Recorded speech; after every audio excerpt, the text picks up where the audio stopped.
Hey, what's up? So, Orion and the Dark is one of those movies that you cannot actually hate because the story was so effective. We usually say in storytelling, in movies, that sometimes the visuals, the sound, or everything else might not be perfect. But if you nail your story, everything is okay. And this is one of those movies that was actually really good. When you think about the story, it made me feel a certain way. I really enjoyed the story in the movie. But it wasn't a perfect movie. There were a lot of... I'm an animator. And there were a lot of problems that I could note, especially with the frame rates and the animation in itself, the style that they chose to go with. For me, it didn't quite work. It worked for the story, but it didn't really connect. And I am not sure if most of you actually saw it. If you've seen the movie, did you notice that there was a problem with the animation style? Anyway, before we give it a logical look, a logical breakdown, it's important for us to acknowledge that this borrows a lot from other movies that have come before. Number one, there is Captain Underpants. Number two, there is Inside Out. It's heavily influenced by Inside Out. It's heavily also, there are elements of the Peanut movie in terms of the look, the design. Those three movies, I think they had the biggest influence in this movie. For Captain Underpants, I think even with the opening, with the DreamWorks logo, you see a very different stylistic approach to that. When you're introduced to Orion, there's a lot of use of different animation styles, 2D animation styles, and that works. It reminds me of Captain Underpants in that way.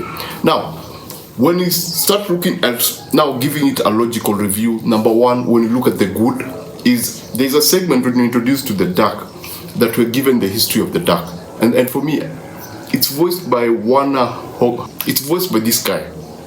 And I think it's one of the best. The last time that I heard and saw a character's flashback or story told so well was Kingpin in Spider-Man Into the Spider-Verse. If you remember the ballpoint movie, if you remember the ballpoint scene, that I think was one of the best use of a pen to tell the flashback of the character. And in this, they used a cinema camera to actually tell the story of the dark, which for me was one of the best. I found myself laughing out after that and everything around that. So that was pretty cool.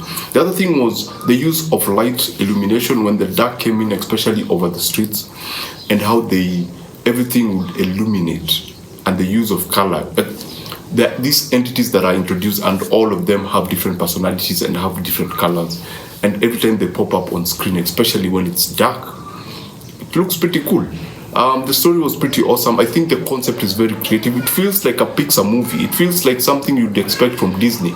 It just feels really good, and all these characters are cute.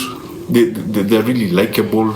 It just feels like a Pixar movie, and I really, really, really enjoyed how soft and just good the story feels. Most of the movies that have been coming out this year have been pretty rough. They're either extreme in one way or the other, but you lack that movie that just embraces. Yes, you have the tension in the second to the third act, but there's just that lack of a movie that just portrays maybe parents or people in a positive way. Like the parents in this movie were pretty cool. There was just that positiveness about this movie that I haven't seen. You remember Up? Up had one of the best opening scenes ever, but that was tied to a tragedy. But this has one of the best ending ever, and it's not tied to a tragedy. For me, it really just made me feel, good for humanity. It made parenting actually look good. The father-daughter relationship for me was pretty cool. Orion's parents were pretty cool. I just, I miss this kind of movies whereby they just make you feel positive. Outside that, what else did I like? I like the overall, as I said, the overall concept it's imaginative. It taps into fantasy so much that it's the perfect escapism. That's what I would like to call it. It's the kind of movies that you get into and you get lost in it. So yeah, that was one of the positive part of the films. As I said, I loved the entities. I loved the dark. Despite his character design is pretty, it's interesting.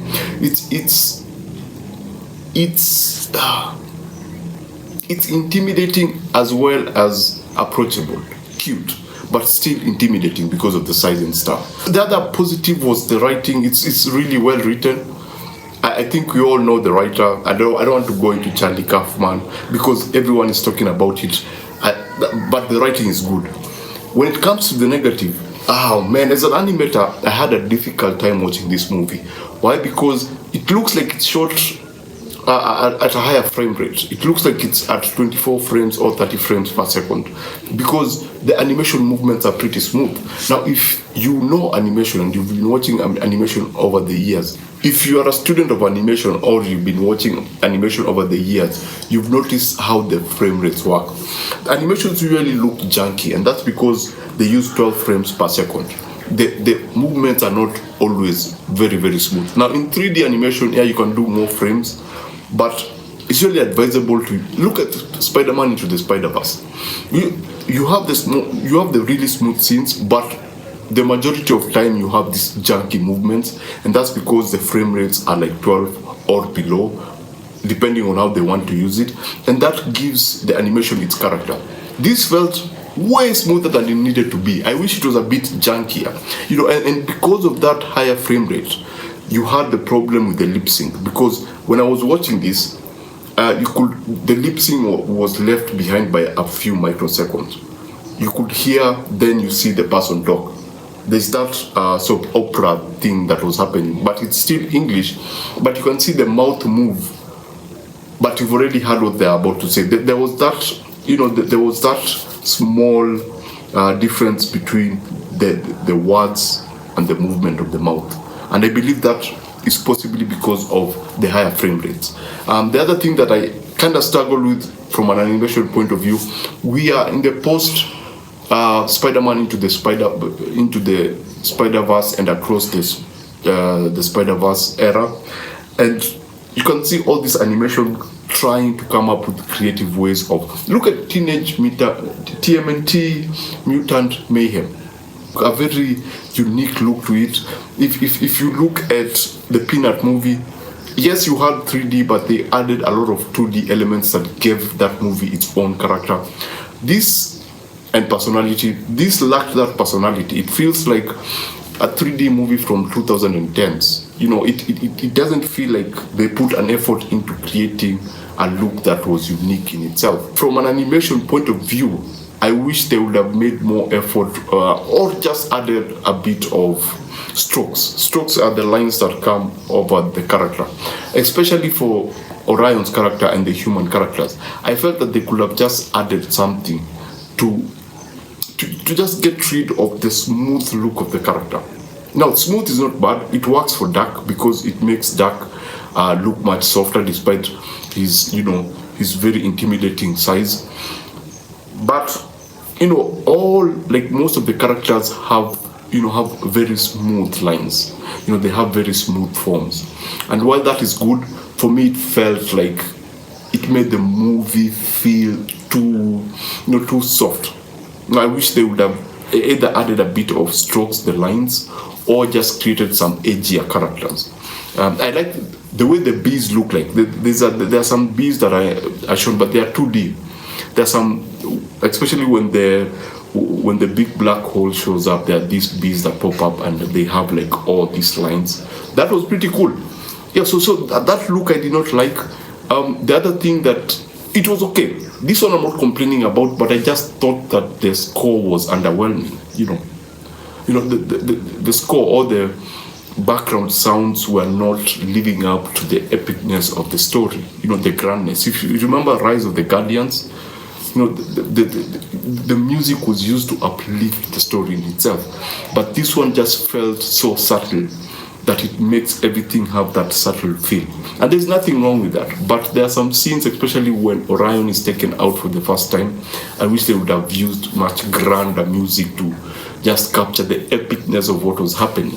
I mean, Dark is a character who can fly around the world. Why not make it feel grand using that grand music?